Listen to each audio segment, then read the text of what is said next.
ಅಮಿತ್ ಶಾ ಭೇಟಿಯಾಗಿದ್ದಾರೆ ಶಿಕ್ಷಣ ಸಚಿವ ಧರ್ಮೇಂದ್ರ ಪ್ರಧಾನ್. ಅಮಿತ್ ಶಾ ಜೊತೆ ಧರ್ಮೇಂದ್ರ ಪ್ರಧಾನ್ ಮಾತುಕತೆ ಮುಂದುವರಿತಾ ಇದೆ. ಸಾಕಷ್ಟು ಕುತೂಹಲವನ್ನ ಮೂಡಿಸ್ತಾ ಇದೆ ಅಮಿತ್ ಶಾ ಹಾಗೆ ಧರ್ಮೇಂದ್ರ ಪ್ರಧಾನ್ ಅವರ ಭೇಟಿ. ಧರ್ಮೇಂದ್ರ ಪ್ರಧಾನ್ ರಾಜೀನಾಮೆ ಅವರ ರಾಜೀನಾಮೆಗೆ ಈಗ ಪ್ರತಿಭಟನಾಕಾರರು ಪಟ್ಟು ಹಿಡಿದಿದ್ದಾರೆ. ಹೀಗಾಗಿ ಈಗ ಅಮಿತ್ ಶಾ ಅವರು ಧರ್ಮೇಂದ್ರ ಪ್ರಧಾನ್ ಅವರ ಜೊತೆಗೆ ಮಾತುಕತೆಗೆ ಮುಂದಾಗಿದ್ದಾರೆ. ಒಂದ್ ಕಡೆ ಏನಾದ್ರೂ ಪ್ರತಿಭಟನಾಕಾರರನ್ನ ಉದ್ದೇಶಿಸಿ ಏನಾದ್ರು ಧರ್ಮೇಂದ್ರ ಪ್ರಧಾನ್ ಅವರು ಮಾತನಾಡಬಹುದಾ, ಅಥವಾ ಧರ್ಮೇಂದ್ರ ಪ್ರಧಾನ್ ಅವರ ರಾಜೀನಾಮೆಯನ್ನ ಪಡೆಯೋದಕ್ಕೆ ಸರ್ಕಾರ ಏನಾದ್ರೂ ಮುಂದಾಗಿದೆಯಾ? ಹೀಗೆ ಬಹಳ ಕುತೂಹಲ ಇದೆ. ಸರ್ಕಾರದ ನಿರ್ಧಾರ ಏನಾಗುತ್ತೆ, ಅಮಿತ್ ಶಾ ಅವರು ಏನೆಲ್ಲ ಮಾತಾಡ್ತಾರೆ, ಅದಕ್ಕೆ ಧರ್ಮೇಂದ್ರ ಪ್ರಧಾನ್ ಅವರ ಪ್ರತಿಕ್ರಿಯೆ ಯಾವ ರೀತಿ ಇರುತ್ತೆ? ಈಗ ಈ ಒಂದು ಇಷ್ಟು ದೊಡ್ಡ ಮಟ್ಟದ ಕಿಚ್ಚು ನೋಡ್ತಾ ಇದ್ರೆ ಸರ್ಕಾರ ಏನೋ ಒಂದು ಕ್ರಮವನ್ನ ಕೈಗೊಳ್ಳಲೇಬೇಕು. ಸಿಜೆಪಿ ನಾಯಕರನ್ನ ಚರ್ಚೆಗೆ ಕರೆದಿದ್ದಾರೆ ಜೆಪಿ ನಡ್ಡಾ. ಪ್ರತಿಭಟನಾ ನಿರತರ ಜೊತೆಗೆ ಜೆಪಿ ನಡ್ಡಾ ಚರ್ಚೆಯನ್ನು ನಡೆಸುವುದಕ್ಕೆ ಮುಂದಾಗಿದ್ದಾರೆ. ಇನ್ನೇನು ಕೆಲವೇ ಹೊತ್ತಿನಲ್ಲಿ ಸಿಜೆಪಿ ನಾಯಕರು ಜೆಪಿ ನಡ್ಡಾರನ್ನ ಭೇಟಿ ಆಗ್ತಾರೆ, ಮಾತುಕತೆಯನ್ನ ನಡೆಸ್ತಾರೆ, ತಮ್ಮ ಬೇಡಿಕೆಗಳನ್ನ ಇಡ್ತಾರೆ.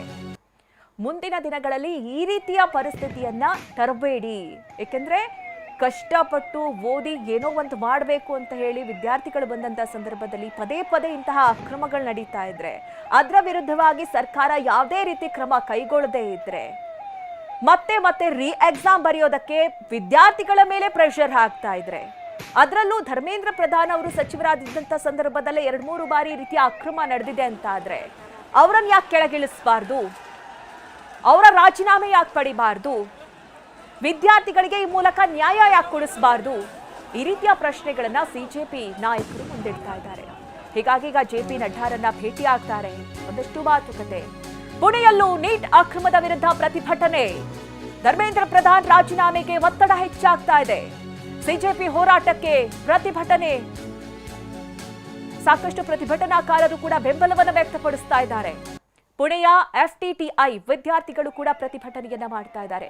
ಇಡೀ ದೆಹಲಿಯಲ್ಲಿ ಮಾತ್ರ ಅಲ್ಲ, ಪುಣೆಯಲ್ಲೂ ಕೂಡ ಈಗ ಪ್ರತಿಭಟನೆ ನಡೀತಾ ಇದೆ. ನ್ಯಾಯ ಬೇಕು ಅನ್ನುವಂಥ ನಿಟ್ಟಿನಲ್ಲಿ ವಿದ್ಯಾರ್ಥಿಗಳು ಬೀದಿಗಿಳಿದಿದ್ದಾರೆ. ನಾವು ಕೂಡ ಸಿಜೆಪಿಗೆ ಸಪೋರ್ಟ್ ಮಾಡ್ತೀವಿ, ಹೋರಾಟಕ್ಕೆ ಬೆಂಬಲ ಕೊಡ್ತೀವಿ, ಧರ್ಮೇಂದ್ರ ಪ್ರಧಾನ್ ಅವರು ರಾಜೀನಾಮೆಯನ್ನ ನೀಡಲೇಬೇಕು ಅನ್ನುವಂತಹ ಘೋಷಣೆಗಳನ್ನ ಕೂಗ್ತಾ ಇದ್ದಾರೆ.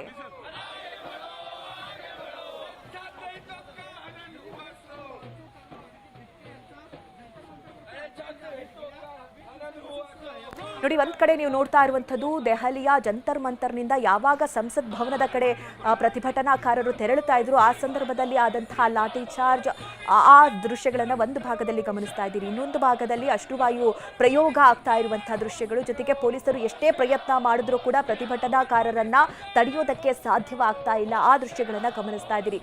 ಇನ್ನೊಂದು ಭಾಗದಲ್ಲಿ ಪುಣೆಯಲ್ಲಿ ಆಗ್ತಾ ಇರುವಂತಹ ಪ್ರತಿಭಟನೆ, ಅಲ್ಲೂ ಕೂಡ ಸಿಜೆಪಿಯ ಸದಸ್ಯರು ಮತ್ತು ವಿದ್ಯಾರ್ಥಿಗಳು ಸೇರಿ ಪ್ರತಿಭಟನೆಯನ್ನ ಮಾಡ್ತಾ ಇರುವಂತದ್ದು. ಅಂದ್ರೆ ಎಲ್ಲಾ ಕಡೆಯೂ ಕೂಡ ಆಕ್ರೋಶ ಭುಗಿಲೇಳ್ತಾ ಇದೆ. ದೇಶದಾದ್ಯಂತ ಹಲವು ಕಡೆಗಳಲ್ಲಿ ಈ ರೀತಿಯ ಪ್ರತಿಭಟನೆ ನಡೀತಾ ಇದೆ. ಸೋಷಿಯಲ್ ಮೀಡಿಯಾದಲ್ಲೂ ಕೂಡ ಬಹಳ ದೊಡ್ಡ ಮಟ್ಟದಲ್ಲಿ ಸಪೋರ್ಟ್ ಸಿಗ್ತಾ ಇದೆ ಈ ಒಂದು ಪ್ರತಿಭಟನೆಗೆ. ನೋಡಿ, ಸೋನಂ ವಾಂಗ್ಚುಕ್ ಅನ್ನುವಂತಹ ವ್ಯಕ್ತಿ ಏನು 1 ತಿಂಗಳಿಂದ ಉಪವಾಸ ಸತ್ಯಾಗ್ರಹವನ್ನ ಮಾಡ್ತಾ ಇದ್ರು. ಅವರು ಹಾಸ್ಪಿಟಲೈಸ್ ಆಗಿದ್ದಾರೆ ಈಗ ಸದ್ಯ. ಅದಾದ ನಂತರದಲ್ಲಿ ಅಭಿಷೇಕ್ ದೀಪ್ಗೆ ಕೂಡ ಉಪವಾಸವನ್ನ ಕೈಗೊಂಡಿದ್ರು, ಆದ್ರೆ ಅವರನ್ನ ಉಪವಾಸ ಕೈ ಬಿಡುವಂತೆ ಮಾಡಿದ್ರು. ಅದಾದ ನಂತರದಲ್ಲಿ ಈ ಎಲ್ಲ ಬೆಳವಣಿಗೆಗಳು, ಆದಷ್ಟು ಬೇಗ ನಮಗೆ ನ್ಯಾಯ ಕೊಡಿಸಿ, ಅವರ ರಾಜೀನಾಮೆಯನ್ನ ಪಡೀರಿ, ಧರ್ಮೇಂದ್ರ ಪ್ರಧಾನ್ ಅವರ ರಾಜೀನಾಮೆ ಬೇಕೇ ಬೇಕು ಅನ್ನುವಂಥ ಒತ್ತಾಯವನ್ನ ಮಾಡ್ತಾ ಇದ್ದಾರೆ. ಹೀಗಾಗಿ ಈಗ ಸಭೆ ಮೇಲೆ ಸಭೆ, ಒಂದ್ ಕಡೆ ಸರ್ಕಾರ ಕೂಡ ಎಚ್ಚೆತ್ತುಕೊಂಡಿದೆ, ಆದಷ್ಟು ಬೇಗ ಇದಕ್ಕೆ ತೀರ್ಮಾನ ಕೈಗೊಳ್ಳಬೇಕು. ಒಂದ್ ಕಡೆ ಈ ಪ್ರತಿಭಟನಾ ನಿರತರನ್ನ ತಣ್ಣಗಾಗಿಸದೆ ಹೋದ್ರೆ ಮುಂದಿನ ಈ ಗಂಟೆ ಅಥವಾ ಮುಂದಿನ ದಿನಗಳಲ್ಲಿ ಇದನ್ನ ಇನ್ನಷ್ಟು ಸರ್ಕಾರ ಎದುರಿಸಬೇಕಾದಂತಹ ಪರಿಸ್ಥಿತಿ ಕೂಡ ಎದುರಾಗಬಹುದು. ಏಕೆಂದ್ರೆ ಈಗಿರುವಂತಹ ವಿದ್ಯಾರ್ಥಿಗಳ ಕಿಚ್ಚಿದೆಯಲ್ಲ, ಅದನ್ನು ತಣಿಸೋದಕ್ಕೆ ಎಷ್ಟು ಜನ ಪೊಲೀಸರು ಬಂದರೂ ಕೂಡ ಸಾಧ್ಯವಾಗ್ತಾ ಇಲ್ಲ.